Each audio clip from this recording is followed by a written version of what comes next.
नमस्कार साथियों। जब मैंने लेखपाल के ऊपर वीडियो बनाई थी तो हमारे बहुत सारे बच्चों की अलग अलग क्वेरीज थी।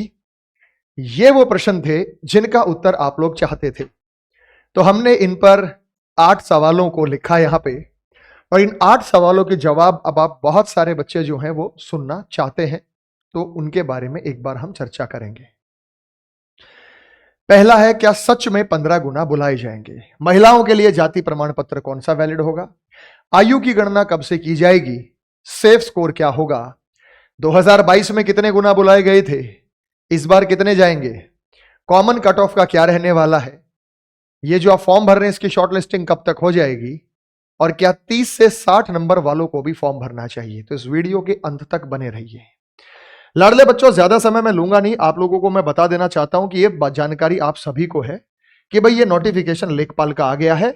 16/12/2025 यानी कल से 29/12/2025 आरंभ होने की तिथि है ऑनलाइन आवेदन, और 28/1/2026 से आप सबमिट करेंगे और 4 फरवरी 2026 तक आप जो है कोई चेंजेस करना चाहते हैं, शुल्क जमा कराना चाहते हैं। अब हुआ क्या है इसमें सबसे बड़ी समस्या, ओबीसी की वैकेंसी के लिए मैं देख रहा था बहुत सारे बच्चों ने कहा कि सर आवाज उठाइए आवाज उठाइए, ज्यादातर छात्र ओबीसी के लिए हैं। तो मैंने कहा ठीक है भाई। हुआ क्या था कि कुल पद जो थे 7,994, इसमें 27% के हिसाब से 2158 पद मिलने थे, लेकिन ओबीसी के लिए 1441 पद ही दिए गए हैं। तो इसलिए ये जो 1441 पद यहां पर हैं, जैसा आप जानते हैं, तो काफी बच्चे इससे नाराज हैं। तो उन्होंने कहा कि हमारे पद क्यों यहां पे कम किए गए? आधे के लगभग हमारे पदों को गिरा दिया गया है, 40% की कटौती हो गई है। तो इसके लिए क्या होगा? तो हमने कहा कि भाई इसके लिए हम आवाज उठा रहे हैं, आप लोगों के लिए जो था भाई, जो निर्धारित किया गया है कोटा, वो कोटा आप लोगों को मिल जाना चाहिए। इसमें हो सकता है जनरल कैटेगरी वाले बच्चे हमसे नाराज हों, लेकिन भाई देखो जैसा था 27% वो इतना था, तो हमने कहा कि ठीक है आप लोगों के लिए हम कोशिश करेंगे। लेकिन मैं तो ये चाहता हूं भाई आपकी कैटेगरी, आपकी रैंक इतनी बढ़िया हो कि आप कौन रिजर्व कैटेगरी, जनरल कैटेगरी में आपको स्थान मिले। तो एक मुद्दा तो ये हमारे ओबीसी वाले भाइयों के लिए था, तो हमने इस पर चर्चा की। दूसरी बात, जब हम बात करेंगे सिलेबस, आप लोगों ने देख लिया है कि क्या क्या चेंजेस, क्या क्या बदलाव सिलेबस में इस बार थोड़े बहुत चेंजेस किए गए हैं, वही 2 घंटा और वही 100। अब इसमें जो यहां पे कहा गया था कि सर यहां पे 15 गुना अभ्यर्थियों को बुलाया गया है, जब 2022 का नोटिफिकेशन आया था तब भी सेम था। आप एग्जैक्टली उसको खोल के देख सकते हैं, बुलाए गए थे 30 गुना, लेकिन इस बार क्या रहने वाला है? तो एक एक सवाल पर परत खोलते हुए हम लोगों को, आप लोगों के साथ हम आगे बढ़ते हैं। क्या सच में 15 गुना बुलाए जाएंगे? नोटिफिकेशन में एक मिनिमम क्राइटेरिया होता है कि भाई हम 15 गुना बुला रहे हैं, लेकिन जब डाटा आ जाता है उसके आधार पर यह गणना की जाती है, तो यह संख्या 30 गुना तो रहने ही वाली है दोस्तों। हो सकता है यह बढ़ के 45 गुना हो जाए। तो अगर हम राउंड फिगर में मान लें और 30 गुना मान लें, तो लगभग 2.5 लाख 2,40,000 कैंडिडेट्स को यह अवसर मिलेगा। तो इस बात से तो आप छोड़ दीजिएगा कि क्या सच में 15 गुना बुलाए जाएंगे। नहीं, 15 गुना से ज्यादा ही यहां पर बुला जाएंगे, तो इस बात से आप बेफिक्र हो जाइए। दूसरी बात, महिलाओं के लिए जाति प्रमाण पत्र। भाई महिलाओं के लिए जाति प्रमाण पत्र अगर कोई मैरिड हो गया है और हस्बैंड के पार्ट पर बनवा रहे हैं तो वो वैलिड नहीं है। यह जाति प्रमाण पत्र फादर की साइड से होना चाहिए। अगर आपका एससी का, एसटी का, ओबीसी का, अन्य पिछड़ा वर्ग का प्रमाण पत्र है तो यह आपकी फादर की साइड से होना चाहिए, और नोटिफिकेशन की डेट होने तक आपके पास यह प्रमाण पत्र होने चाहिए। तो महिलाओं के लिए जाति प्रमाण पत्र जो ससुराल पक्ष से नहीं चलेगा, पैतृक पक्ष से, पिता पक्ष से, यह महिलाओं के लिए जाति प्रमाण पत्र जो है यह मान्य होगा। एज में बच्चे बहुत सारे कंफ्यूज्ड हैं कि एज की गणना कब से की जाएगी। जब एज की आप बात करते हैं तो जनरल कैटेगरी के लिए मैं लिख देता हूं यहां, जो बच्चे असामान्य कैटेगरी के हैं, अनरिजर्व्ड कैटेगरी के हैं, उनके लिए जो एज दी गई है वो 2 जुलाई 1985 है। वो 2 जुलाई 1985 से जो पैदा हुए हैं और 1 जुलाई 2007 तक के बच्चे यहां पर अप्लाई कर सकते हैं। 1 जुलाई 2007 तक के बच्चों को यहां मौका दिया गया है।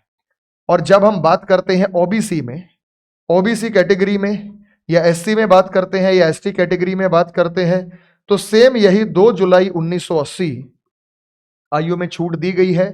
2 जुलाई 1980 से 1 जुलाई 2007, तो यहां पे 5 साल का 2007 रिलैक्सेशन यहां पे आपको दिया गया है। अगर आप इसके पहले या इसके बाद बॉर्न हैं तो आपको यहां पे अवसर नहीं मिलेगा, इन्हीं चीजों में अवसर मिलेगा।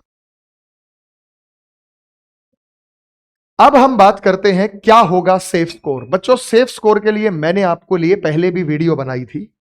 सेफ स्कोर की जहां तक बात करते हैं कि अगर ये 15 गुना ही बुलाता है तो 15 अट्ठे 120, 1,20,000 तक रैंक। अब रैंक कैसे निकलती है ये मैंने आपके साथ चर्चा पहले भी की थी, मैं फिर भी आपको बता देता हूं कि भाई ये एक बात बताइएगा, ये रैंक जो है अगर हम इसको 1,20,000 तक ही मान लें तो हम ये सेफ स्कोर ये मान सकते हैं कि भाई 90% और 64 आपके जो है नॉर्मलाइज्ड मार्क्स होंगे। लेकिन मेरा मानना यह है कि 30 गुना से कम ये नहीं बुलाने वाला, 30 गुना से कम नहीं बुलाने वाला, तो 2.5 लाख तक मान के चलिएगा कि आपकी चीजों का सेफ स्कोर है। 8 गुना 30 लगभग 2,40,000 तक। तो हम ये मान के चलते हैं कि ये 236 के अराउंड जो भी है आपका 87.85 जो आपका परसेंटाइल है और 61.84 है। ये कैलकुलेट कैसे हो रहा है, ये रैंक कैसे कैलकुलेट हो रही है। रैंक कैलकुलेट करने के लिए मैंने पिछले वाली वीडियो में बताया, फिर बता देता हूं। 100 माइनस परसेंटाइल ये एक बच्चे का स्कोर कार्ड है पेट का, जिसका वास्तविक स्कोर 37.75 है, नॉर्मलाइज स्कोर 38 है, इसकी परसेंटाइल बैठ रही है 58। अब आपको करना क्या है, 100 में से परसेंटाइल घटा दो। परसेंटाइल इसकी 50 बैठी, 51 हम राउंड ऑफ में 50 मान लेते हैं, लेकिन एग्जैक्ट आप कैलकुलेटर से कैलकुलेट करेंगे तो अगर आप 100 में से इसकी परसेंटाइल 50 घटाएंगे और डिवाइडेड बाई 100 करेंगे, टोटल कैंडिडेट 19 लाख के आसपास है। टोटल कैंडिडेट हमारे पास है 19,43,171। तो हमने इसकी रैंक को, हमने इसकी परसेंटाइल को घटा दिया, 19,43,171 कैंडिडेट हैं, तो ये हो गया 50/100 गुना 19,43,171। तो 0 से 0 कैंसिल हो गई, 5 एकम 5, 5 दूनी 10, तो ये आपकी रैंक निकलेगी। रैंक आप अपनी कैलकुलेट कर सकते हैं। 2 नीम 18, एक बच गया बेटा हमारे पास, 2 सत्ते 14, 2 एकम 2, 2 पंजे 10, एक बच गया, 2 अठे 16, 2 पंजे 10। तो ये जो इसकी रैंक आई 9,71,585, ये आपकी रैंक निकलेगी। तो क्या आप सभी अपनी रैंक निकाल सकते हैं भाई? रैंक निकाल लीजिएगा और रैंक निकाल के आप अपना सेफर साइड पर आ जाइए कि भाई अगर इन्होंने 30 गुना बुलाए तो ये सेफ साइड है, 15 गुना बुलाए तो ये सेफ साइड है, 45 गुना बुलाए तो और आगे आप बढ़ सकते हैं। इसकी क्लैरिटी हम आप लोगों को पहले भी दे चुके हैं और फिर हम आप लोगों को यहां दोबारा बता रहे हैं। मेरे प्यारे बच्चों, ये चीजें तो आपने देख ली। तो क्या होगा सेफ स्कोर? तो सेफ स्कोर के लिए मैं बता चुका हूं, यहां तक की कैटेगरी हम आपको मानेंगे कि ये जो है आपका एक तरीके से सेफ स्कोर रहने वाला है। उसके बाद हम बात करते हैं 2022 में कितने गुना बुलाए। 2022 में 30 गुना बुलाए गए थे। तो 30 गुना अगर बुलाए गए थे और 8,500 के करीब तब वैकेंसी थी, तो इस बार भी प्रबल उम्मीद है कि ये रहा। बात है कॉमन कट ऑफ का क्या है।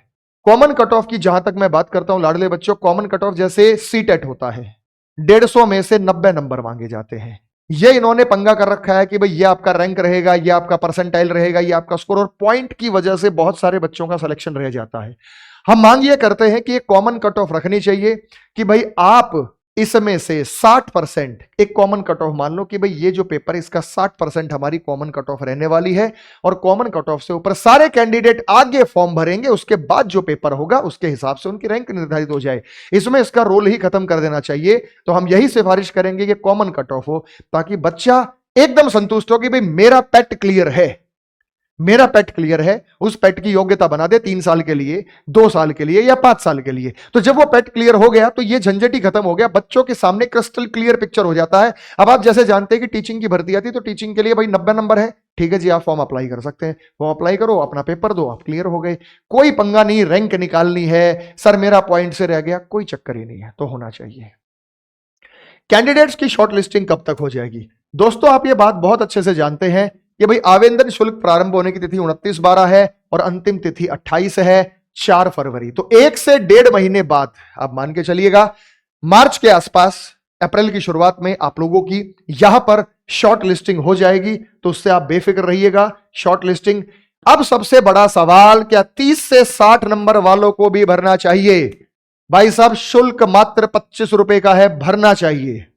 इलेक्शंस नजदीक हैं, सरकार का कुछ नहीं पता, आपको भी अवसर मिल जाए। और भाई साहब फॉर्म जरूर भरिए, 25 नंबर का कोई रिस्क नहीं है, अगर मिल गया तो बल्ले बल्ले हो जाएगी।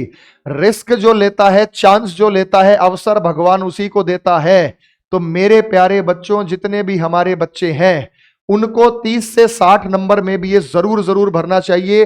ये हमारी पर्सनल सलाह आप लोगों को हमने दी है कि वो जो बच्चे हैं वो यहां पे जरूर फॉर्म भरेंगे।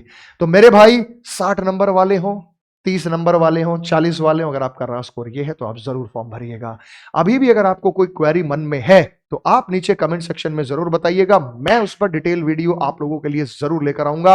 और हमारी मुलाकात होगी नेक्स्ट वीडियो के साथ। तब तक के लिए वंदे मातरम, जय हिंद, जय भारत।